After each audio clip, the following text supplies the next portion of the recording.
I'm a huge Sex and the City fan.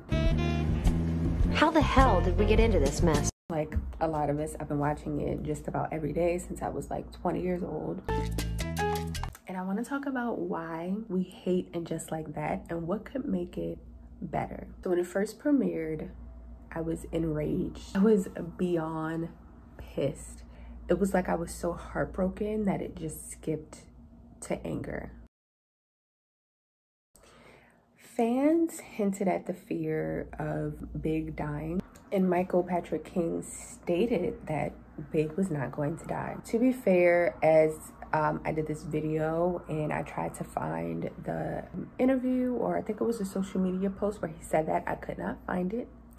So there's a chance that I could be mistaken. But in my eyes, he said that it was not going to happen, and then it did happen. The way that it was drawn out on the first episode, first of all, getting used to the pacing of the new show was already difficult, being that the original Sex and the City was very quick. So you had these very slow-paced scenes connecting her and Big as if they were trying to make it more sad and more of an impact when he did die at the end of the episode, which honestly I think was very insensitive. I know that might sound crazy, but hopefully anyone watching this is a huge fan of Sex and the City and they understand how much of a heartbreak it is for Big to die in the show. It was already hard enough. You don't have to draw it out and just put on all these dramatics to make it very sad, especially when it's not a dramatic show to begin with. That segues into the pacing. The original is more comedy, more quick-witted, fast-paced. This one is almost like it doesn't know where it wants to go. I can say that the second season has gotten better, but the first season, why we were so upset is because it was very awkward. It was like the writing wanted to have that quirky, witty humor. Like the pacing and the production of it was more dramatic, so it just was not connecting, and it was very odd to watchers. They're almost unrecognizable. The biggest one is Miranda. For those who love Miranda, we love her pessimism. We love how intelligent she was.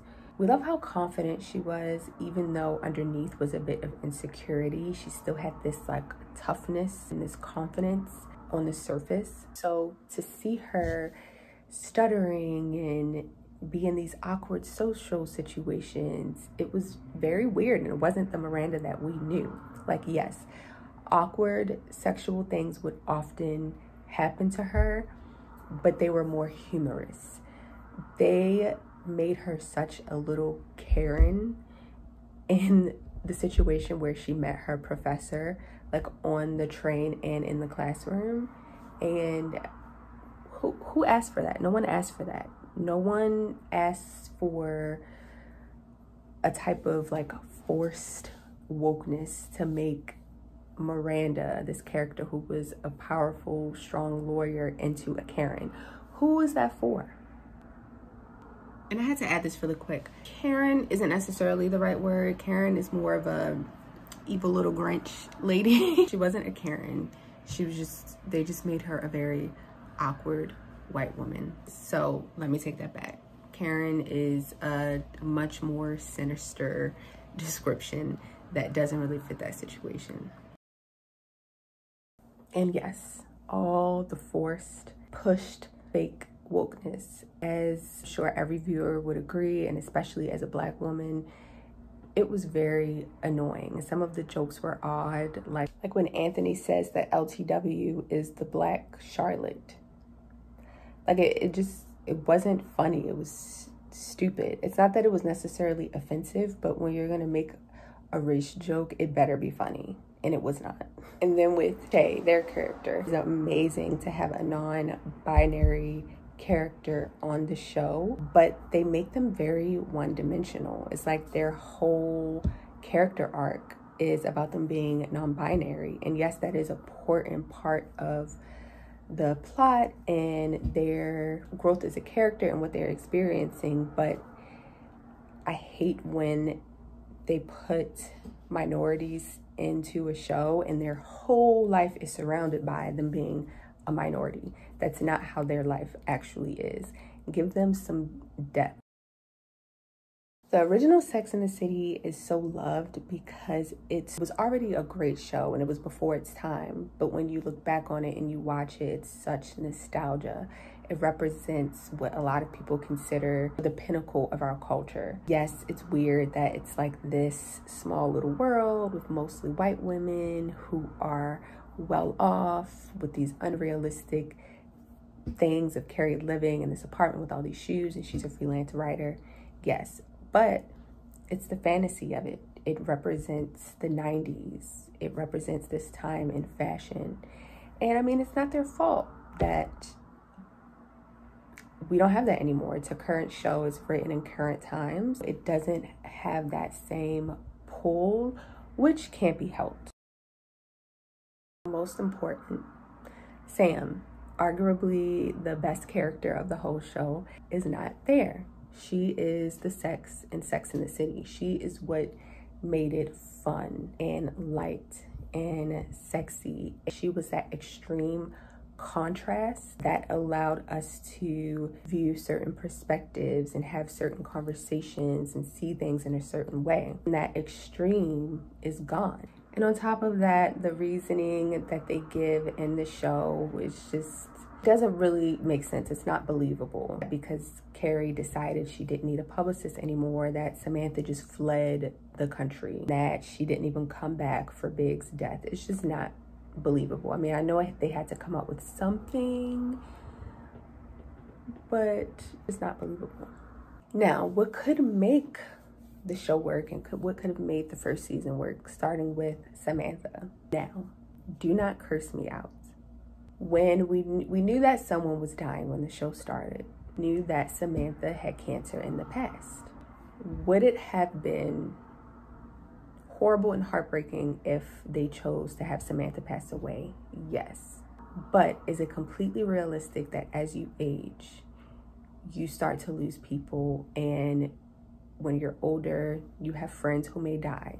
And that would have been a very realistic thing that happens. You could argue that it's also realistic for someone to lose their husband. But again, it was the way they did it. And moving on to that as well, I could even understand why they had to kill Big, but I would suggest, one, they could have did it off screen. They could have started the show, the first episode, saying that Big died 2 years ago. And then we're meeting Carrie at this place where she's mourning and she's getting out there to date again. Because I do understand that Sex and the City was very much about this push and pull and the relationship and the breaking up and the dating and everything. Or even could have made it less dramatic and drawn out.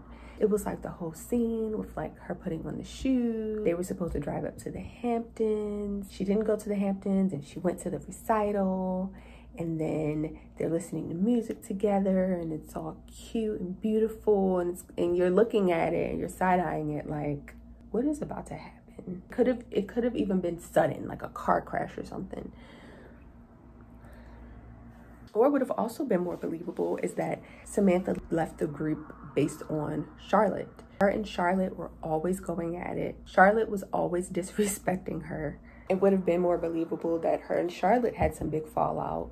Just like that episode when her and Charlotte got into a big argument and Miranda and Carrie stayed out of it. And then Samantha was mad at them. That would have been more believable. In the writer's room, you see a picture in the writer's room and you see that it is diverse and there are people of color there and there are people within the LGBTQ community in the room. However, to me, that picture looks like a bunch of yes men. It looks like people who did not speak up because they couldn't have spoken up. They should have been more vocal and more firm about what these experiences actually are and how they're coming across in this writing, and made it less cringy and less forced. I think they're also putting too many storylines in one. If you look at the first season, maybe one or two characters had something going on, and then the other two characters, it might have been like 2 scenes of whatever is happening, and it was something light, it was something funny. They're still trying to be too dramatic. But again, I will say the second season has been much better. I still have my same complaints about what's going on with Miranda. I still think they could give Che's character more layers and complexity. I am harsh.